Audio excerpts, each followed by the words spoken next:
Involved viewers, welcome to this week's Planet Earth, Our Loving Home, the concluding episode in our two-part series featuring acclaimed U.S. environmental scientist Dr. Robert Goodland, who will further discuss how animal product production and consumption causes climate change, as well as address other ways to lessen generation of greenhouse gases. Let's start with Lester Brown's conclusion. He said worldwide anthropogenic greenhouse gas must be cut 80% by 2020. That is going to be a wrenching change, but that is necessary. I fully agree that that should be the goal. We're going to have to do simultaneously all possible means to prevent climate catastrophe. Regarded as the conscience of the World Bank, Dr. Goodland served the bank as a senior environmental advisor for 23 years. Currently, he is a senior fellow at the World Resources Institute, a nonprofit global think tank that conducts environmental research and provides solutions to governments, companies, and communities regarding ecology-related issues.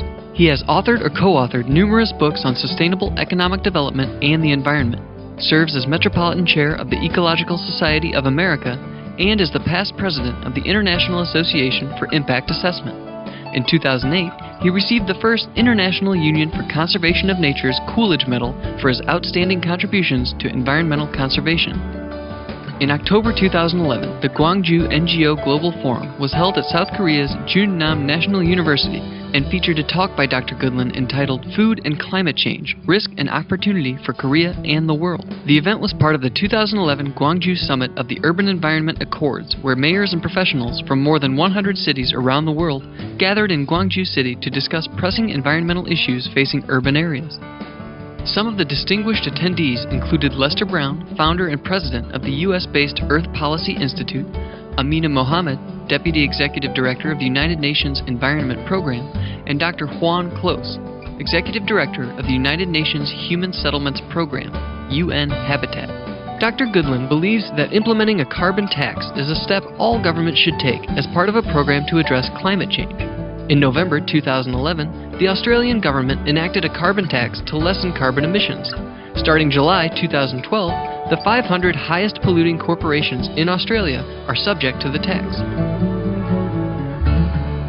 We have to get a tax on greenhouse gas emissions. Some people call it a carbon tax. The moment you get the market to speak the truth, then a lot of these problems will be solved. This tax must be applied domestically, but also to imports. If a country like China imports a lot of beef and livestock feed, chicken feed, pig feed from the Amazon, then the carbon embodied in that trade has to be taxed. Like other experts, Dr. Goodland believes all nations should turn away from coal and other fossil fuels as energy sources as fast as possible, but also feels there is a misperception that this is the most cost-effective solution to global warming, and that by simply taking this action, we will be able to rapidly reverse the current situation of accelerating climate change. Chris Menzel, the Chief Executive Officer of a U.S.-based clean energy consulting firm, notes that a 1% reduction in worldwide meat consumption would produce the same benefit as a $3 trillion solar energy investment. The biggest answer that most people think will help prevent climate catastrophe is a massive switch from fossil fuel, that's coal, gas, oil, from fossil fuel over to renewable energy, wind, solar, tidal, geothermal, some small hydro maybe. But that's transition from fossil fuel to renewables. It's essential, but it's too slow. Whatever you do, it's going to take at least 20 years from 210 to 230. And most scientists say you cannot wait until 230. The other thing about the transition from fossil fuel to renewables, it's immensely expensive. Just think of Joyul's talk this morning that you had nuclear reactors. in Korea and you import $2 billion worth of coal every year, just imagine how expensive it's going to be to change those figures. So it's essential, but only for the long term. It cannot prevent climate catastrophe in time. The transport sector, all of the cars on the road only emit 6 billion tons. So I know there's a lot of attention devoted to more fuel-efficient cars or getting plug-in hybrid cars, and that's good and it should be accelerated, but frankly it doesn't help much as reducing your own intake of livestock products. About half the world's grain harvest is diverted to feeding livestock. Another portion is consumed in producing biofuels. In the US, 37% of annual corn production goes to creating corn ethanol. With 1 billion people starving or malnourished in our world, food crops should be reserved for human consumption rather than livestock or energy production. A prompt repeal of all subsidies for agrofuels from oilseeds and grain. Human food cannot be allowed to compete with vehicle fuels. There just isn't enough food to go around to permit that. We have to halt deforestation and forest fires. Those have to be reversed on a very large scale, particularly tropical forests, particularly the Amazon forest, and switch deforestation over to regeneration, expand the capacity of forests to sequester greenhouse gases. Considering the long lifespan of carbon dioxide in the atmosphere, lessening the release of shorter-lived greenhouse gases such as methane and nitrous oxide, both with high global warming potentials, is a quicker way to mitigate climate change compared to simply limiting carbon dioxide emissions.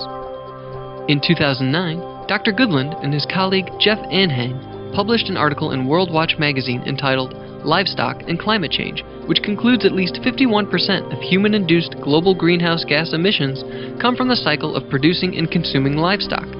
The article also states the following. According to the FAO, or Food and Agriculture Organization, 37% of human-induced methane comes from livestock.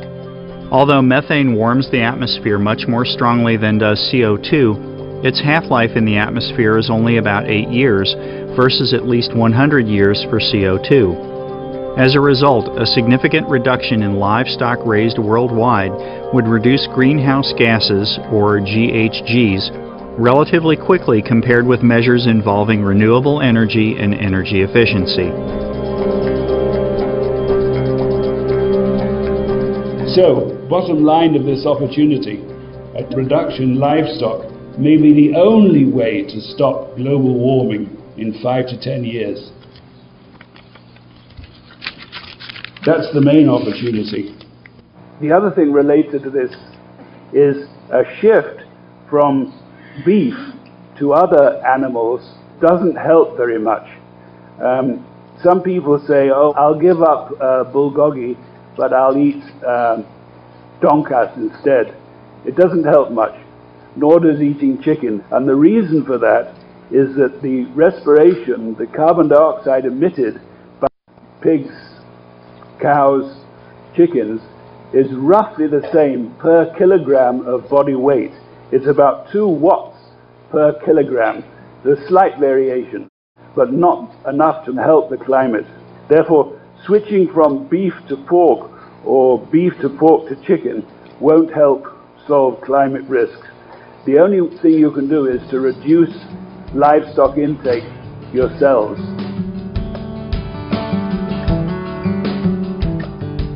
Upon reviewing Dr. Goodland's article, in December 2009, the Food and Agriculture Organization of the United Nations, FAO, invited him for an expert consultation on greenhouse gas emissions and mitigation potentials in animal agriculture. In his recommendations, he called for the FAO to work with governments so that they can provide livestock producers with adequate support in obtaining alternative livelihoods. If everyone in the world would adopt this simple but most powerful practice of following an animal-free diet, we could halt the detrimental effects of global warming in a short period. Joy this morning mentioned the some people go vegetarian. That's even better. That would be absolutely brilliant. Climatically effective alternatives to eating livestock include any plant-based foods. If you find it difficult to make a transition from meat, then you can eat meat analogues. Do you all know donkas, pork chops? Well, there's a new one in Korea, kongas. So the switch to kongas would make a huge difference. By the way, it would also make us all a lot healthier and less obese. The change of diet would reduce deforestation and forest burning for cattle ranches, particularly in the Amazon basin, where a lot of Chinese pig food and chicken food comes from. And allowing regeneration of the forest would absorb much more greenhouse gas very fast. I think that regeneration of forests is the only way to create large-scale capacity to sequester today's atmospheric carbon. If you replace animal products with alternatives, the world will more easily feed the 9 to 10 billion people expected by 2050. If global hunger and starvation is a big motivation for you, then one of the best ways to do it is to get people to switch and reduce their livestock production.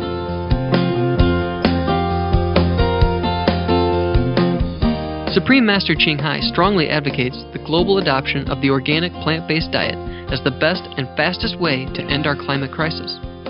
Speaking in a video message presented during a November 2010 climate change conference in the UK, Supreme Master Ching Hai addressed why this diet is so powerful and the greatest tool we have at our disposal. We can prevent more than 20 million meat-related deaths worldwide per year if we turn to the vegan diet.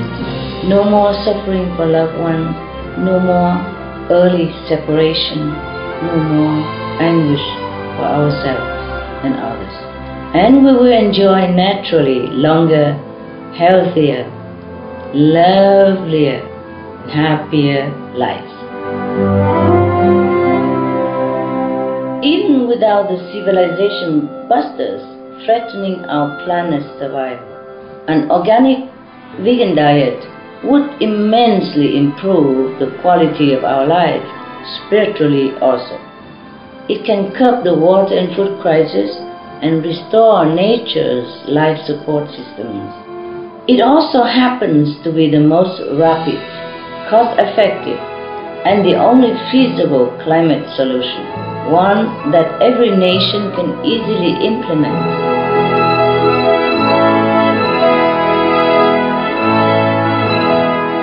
We sincerely thank you, Dr. Robert Goodland, for revealing the truth that the livestock industry is primarily responsible for climate change. May you have continued success in your invaluable research on preserving the environment and our precious planet. For more information on Dr. Robert Goodland, please visit www.goodlandrobert.com. Dr. Goodland's books are available at www.amazon.com. Download a free PDF of the article Livestock and Climate Change at www.worldwatch.org/node/6294. Thank you for watching this week's episode of Planet Earth, Our Loving Home. May all lives be filled with heavenly harmony and love. For more details, please visit www.suprememastertv.com/PE